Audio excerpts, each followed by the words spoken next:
আসসালামু আলাইকুম। বাংলাদেশ বেতার খুলনা খবর পড়ছি নুরুন নাহার সুমনা। ভারী বৃষ্টিপাতের কারণে সৃষ্ট বন্যা পরিস্থিতি বিষয়ে প্রধানমন্ত্রী তারেক রহমানের সাথে গতকাল বিভাগীয় কমিশনারগণের ভিডিও কনফারেন্স অনুষ্ঠিত হয়। খুলনা প্রান্তে বিভাগীয় কমিশনারের সভাকক্ষে ভিডিও কনফারেন্সে বিভাগীয় কমিশনার মোহাম্মদ আবদুল্লাহ হারুন বিভাগীয় বন্যা পরিস্থিতি বিষয়ে প্রধানমন্ত্রীকে অবহিত করেন। বিভিন্ন সরকারি দপ্তরের প্রধানগণ এ সময় উপস্থিত ছিলেন। এর আগে বিভাগীয় কমিশনার মোহাম্মদ আবদুল্লাহ হারুনের সভাপতিত্বে তার সভাকক্ষে বিভাগীয় দুর্যোগ ব্যবস্থাপনা কমিটির জরুরি সভা অনুষ্ঠিত হয়। সভায় দুর্যোগ প্রস্তুতি বিষয়ে সরকারি বিভিন্ন দপ্তরের কর্মকর্তাগণ তাদের মতামত তুলে ধরেন। রেঞ্জ ডিআইজি মোহাম্মদ মোস্তাফিজুর রহমান, অতিরিক্ত বিভাগীয় কমিশনার সার্বিক আবু সাইদ মোহাম্মদ মঞ্জুর রহমান, র্যাব ৬ অধিনায়ক মোহাম্মদ নিস্তার আহমেদ সহ বিভিন্ন সরকারি দপ্তরের প্রধানগণ সভায় অংশ নেন। খুলনা বিভাগের ১০ জেলা প্রশাসক সহ সংশ্লিষ্ট কর্মকর্তাগণ অনলাইনে যুক্ত হন।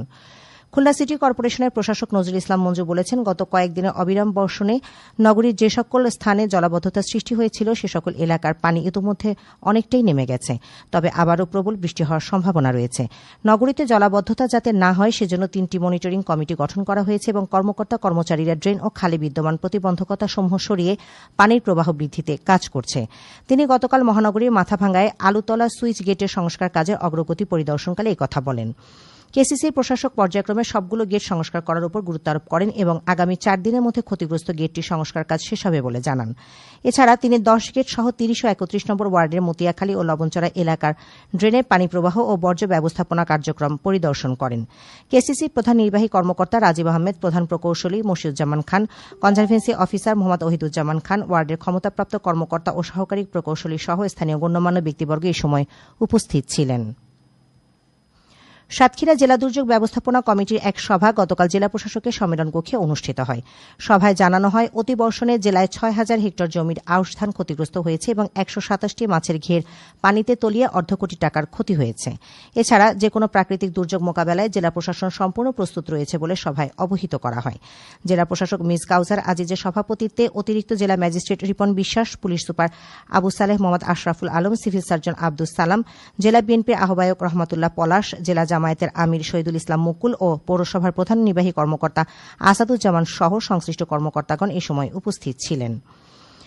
বিশ্ব জনসংখ্যা দিবস ২০২৬ উপলক্ষে এক আলোচনা সভা গতকাল বাগেরহাট জেলা প্রশাসকের সম্মেলন কক্ষে অনুষ্ঠিত হয়। জেলা প্রশাসক গোলাম মোহাম্মদ বাতেন এতে প্রধান অতিথি ছিলেন। জেলা পরিবার পরিকল্পনা বিভাগের উপপরিচালক মোহাম্মদ রাশেদুল বশির খানের সভাপতিত্বে পুলিশ সুপার হাসান মোহাম্মদ নাসের রিকাবদার, অতিরিক্ত জেলা প্রশাসক সার্বিক মেজবা উদ্দিন, সিভিল সার্জন ডাক্তার আশা মোহাম্মদ মাহবুবুল আলম ও ২৫০ শয্যা জেলা হাসপাতালের তত্ত্বাবধায়ক ডাক্তার অসীম কুমার সমাদ্দার এ সময় উপস্থিত ছিলেন। এদিকে এই উপলক্ষে এক আলোচনা সভা গতকাল যশোর জেলা প্রশাসকের সম্মেলন কক্ষে অনুষ্ঠিত হয়।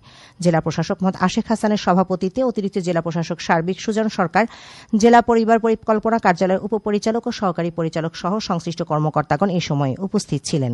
এ সময় জেলা উপজেলা পর্যায়ে নির্বাচিত শ্রেষ্ঠ কর্মী ও প্রতিষ্ঠানের কর্মীদের মাঝে ক্রেস্ট বিতরণ করা হয়।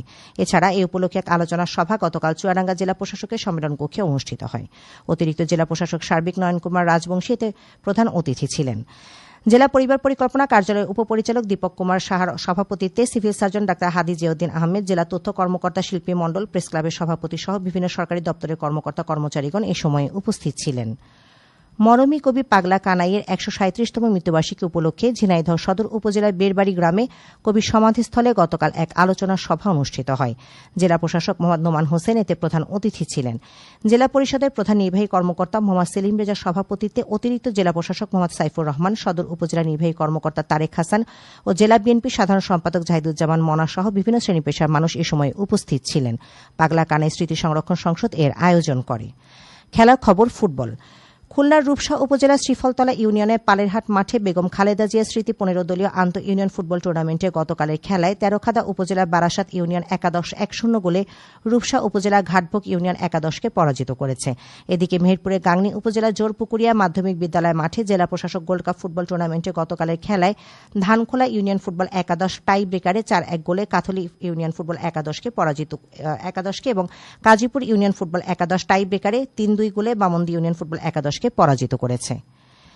ঢাকা আবহাওয়া অফিস জানিয়েছে, সক্রিয় মৌসুমী বায়ুর প্রভাবে আজ দুপুর 12টা পর্যন্ত রাজশাহী, রংপুর, ময়মনসিংহ, ঢাকা, চট্টগ্রাম ও সিলেট বিভাগের কোথাও কোথাও ভারী থেকে অতি ভারী বর্ষণ হতে পারে। এদিকে আজ বেলা 1টা পর্যন্ত আবহাওয়ার পূর্বাভাসে বলা হয়েছে, খুলনা, যশোর, কুষ্টিয়া, রাজশাহী, রংপুর, পাবনা, বগুড়া, ঢাকা, ফরিদপুর, টাঙ্গাইল, ময়মনসিংহ, বরিশাল, পটুয়াখালী, নোয়াখালী, কুমিল্লা, চট্টগ্রাম, কক্সবাজার ও সিলেট অঞ্চলে দক্ষিণ দক্ষিণ পূর্ব দিক থেকে অস্থায়ীভাবে ঘণ্টায় 45 থেকে 60 কিলোমিটার বেগে দমকা থেকে ঝোড়ো হাওয়া বয়ে যেতে পারে।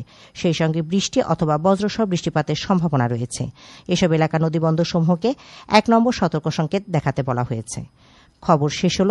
আমাদের পরবর্তী খবর প্রচারিত হবে দুপুর 12টা 10 মিনিটে বাংলায়।